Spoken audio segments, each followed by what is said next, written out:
Ang Diyos hindi mo lang kasama kapag may breakthrough. At ang Diyos hindi mo lang kasama kapag may challenges. Kahit sa gitna ng mountaintop at valley low, nandun si Lord. Kasama mo ang Diyos pag na-promote ka. Kasama mo ang Diyos pag nawalan ka ng trabaho. Pero yung araw-araw kang pumapasok sa trabaho, kasama mo pa rin ang Panginoon. Hindi lang natin na-appreciate kasi yun ang ordinary. Marami sa atin nagsisimba para magpasalamat. Grabe ginawa ng Diyos. At marami rin nagsisimba para may matinding gawin ang Diyos. Pero minsan nakakalimutan nating ipagpasalamat yung araw-araw sinusustain niya tayo.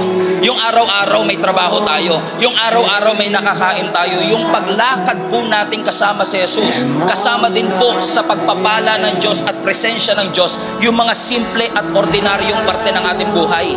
Yung mga average and typical. Yung simpleng pagsikat ng araw, kasama mo ang Panginoon. Yung simpleng paghinga mo, every second, kasama mo ang ating Panginoon.